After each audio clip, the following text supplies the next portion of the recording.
Hello, guys. This is Javier Perez-Karam with Compass, and I'm here again. We're going to take a look at the Brooklyn market report from January. Just came out of the oven last week, and I have not seen this, so I'm going to be like blind reacting with you as we watch this together. All right. So let's put this window a little bit smaller here, and here we are, the Brooklyn Insights, Market Insights is how we call it. Here's a division of Brooklyn, so you can see how this market report is going to be dividing the borough.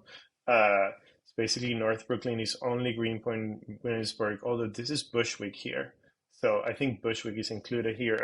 It should have been because it is kind of like part of the same submarket, but they had not been included in it. But I see right now the map here, and this is Bushwick. So we should move this here to here, but everything else seems to be exactly how we left it the last time. Methodology. Let's take a look at total inventory. We're sitting somewhere close to the 4,000. This little blue gray line here is, this little green line here is new inventory. And then we're looking at most of the inventories in South Brooklyn. That's not uncommon. South Brooklyn is huge and has a lot of units, a lot of houses, and you can see also most of the inventory is houses. These houses, we're usually talking about one family, two families, three families, or four families. That's what's considered residential. Okay, so that's what we're looking at. This is our inventory. Here you can see by prices again. You see very different the division from Manhattan. So our high end in Brooklyn starts at 2 million, 3 million. Not that Brooklyn does not have 10 million, $20 million properties. They're just not that many as Manhattan are. And the segment of the under 500 is a little bit stronger than what we saw in the Manhattan market report. And we can see how much of that traded. We can see more of East Brooklyn than we saw in the inventory. We can see 45% instead of 50-some%, and houses 39% instead of 52% or 51% of the inventory available. So that's telling me that houses are not moving at the speed that they are on the market. Co-ops seem to be the ones, and condos seem to be the ones taking the command here. Let me take a look here. So we have less co-ops and condos, and here we have, kind of like similar in proportion. Let's see overall. So sales price, median price. Sales price and median price, I've mentioned it before. We're looking at a 3 to 6 months flash back. Basically, this happened already a while. Whatever closed in January was in contract 3 to 6 months ago, and then got reported late, or it got reported on time, and it was 3 months ago. So this data always delayed data. That said, we're looking at a 7.5% change on average, 7.1% change on median, and that's on month over month. That's good. And on year over year, also 6.6 and 6.3% up. So that's all good news. It seems that the prices have been going up. Tighter inventory here. Contract sign, we also see less contract sign, but 12.2% more contract sign than a year ago. That's also good news. Average days on market are going up. That is not good, and it's substantial, 14.4%, right?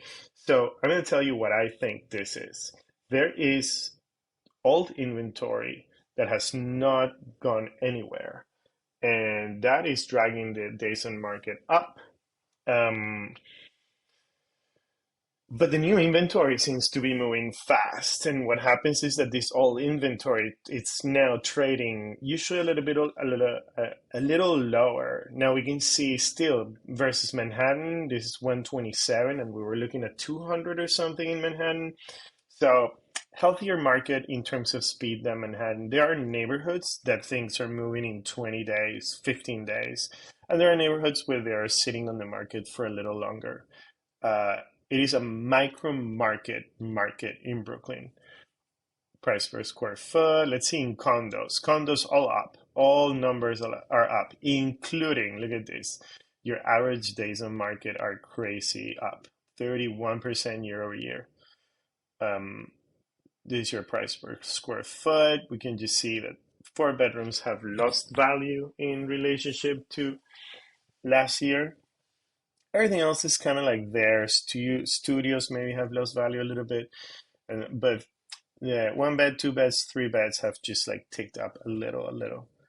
Then co-ops, like let's take a look at this price. The median price in co-ops shot up month over month to 51.8%. Now, I believe that during some time in December, a lot of lower end units closed. HDFCs and stuff like that. That's kind of like the real only explanation that I can see to this number and jump. Like this is a very low median price. Um, so you had a lot of other properties. Half of the inventory that closed basically went under contract sometime in the past 3 to 6 months, was below 395. Still, like the jumping average is also high, and the jumping average is high in here and it's high in here. We see days on market going lower. So again, just like in Manhattan, I think this is a theme all across real estate in New York, including rentals and including sales and anything that's happening, is that things are becoming more about the value that you're getting, right? Like as before, people would only buy condos because there were a level of flexibility that condos gives you versus co-ops. I think that the buyer now is more focused on the value that they're getting. They want space, they want an extra room if they can for a home office because now we're hybrid. Condos tend to be smaller and not offer a lot of this value add, except for maybe some amenities. So depending on the lifestyle, but most people who are buying are obviously going for the value. And this is the only segment that we have seen in this set of market reports that we got last week that has actually gone down in days on market. Let's see houses. Yeah, houses went up in days on market too. They went up in value as well. The houses in Brooklyn is very, very strong market.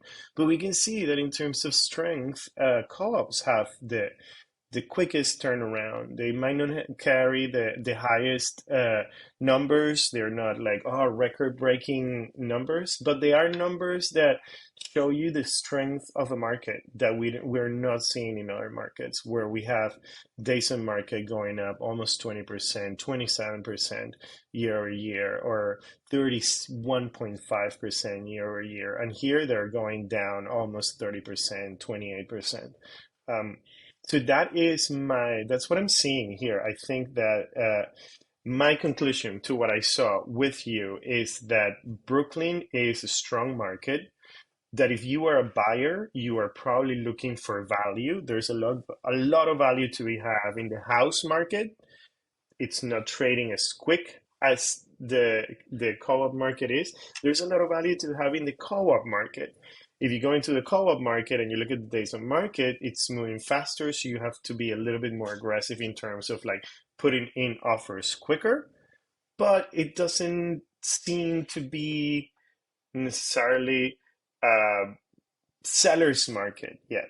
It's really more of like a nice balanced market.